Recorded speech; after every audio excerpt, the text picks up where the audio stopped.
Let's go now to Michigan, where we have the Journal's Joe White. Joe, this is really a do-or-die race for day for Mitt Romney here. What's the expectation in terms of how well he does, and how are people going to position themselves in terms of what actually is a victory today? Well, all interesting questions. I mean, first of all, the latest polling suggests that this is one of those wonderful events where the outcome really is not known. It seems to be a dead heat.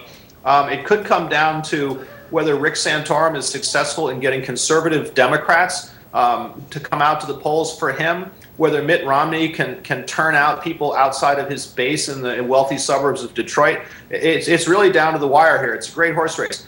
On the question of what is victory, Michigan has this fairly complicated system for apportioning delegates. If you win in a congressional district, you can get delegates from that district, even if you don't win the overall statewide vote. And that helps explain why Rick Santorum was running around up in the Upper Peninsula of Michigan, north of the 45th parallel, up with a moose, hoping that among the moose there are some people who will come and vote for him so he can carry that district. So it's going to be a fascinating result. But any way you go, Mitt Romney was supposed to carry this state going away. It's his home state. He has these connections which have been well reported. It's probably going to be a squeaker, and that's tough for the campaign. And yet, Joe, doesn't it suggest that if Mitt Romney can prevail here, that it sort of craters the Santorum campaign a little bit?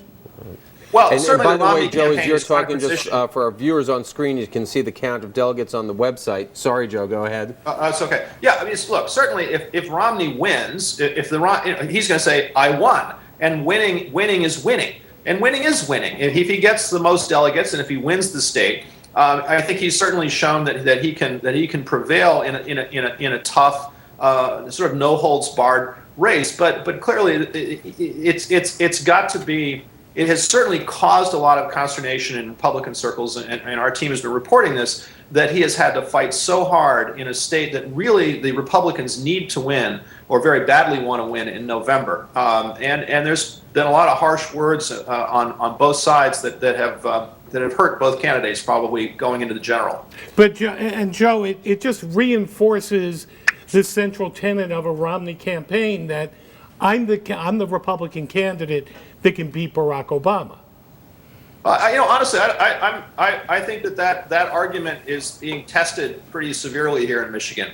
Again, we'll have to see the results. If Mitt Romney can start to win votes from blue-collar, less affluent workers in a state like Michigan, then maybe that's going to help his argument.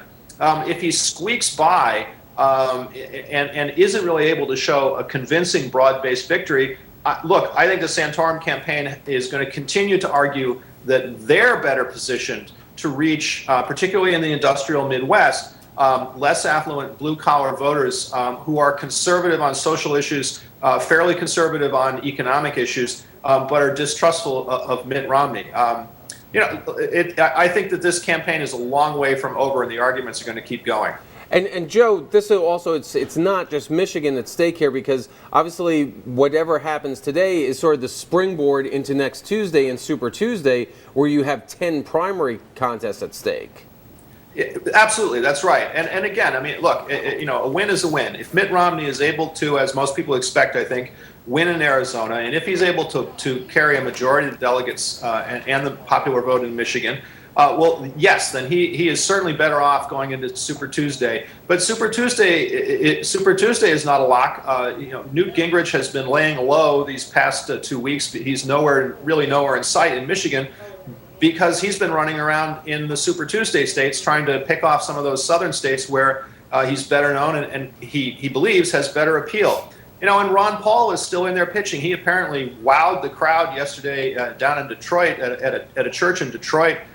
He's got this loyal cadre that keeps chipping in there in sort of the close to 10% range. It's a real dogfight. And Joe, the Obama White House has got to be sitting on the sidelines just saying, come on, contest. Yeah, well, the Democrats here in Michigan, and I think reflecting the Obama White House view, are delighted to see the way that the Romney and Santorum campaigns have conducted this battle here in Michigan. They seem to be competing to go further to the right, with anti-union rhetoric, anti-auto bailout rhetoric. which is great if you're trying to appeal to the Republican base, not so great if you're trying to appeal to people who think they might actually owe their jobs to the success of the auto bailout.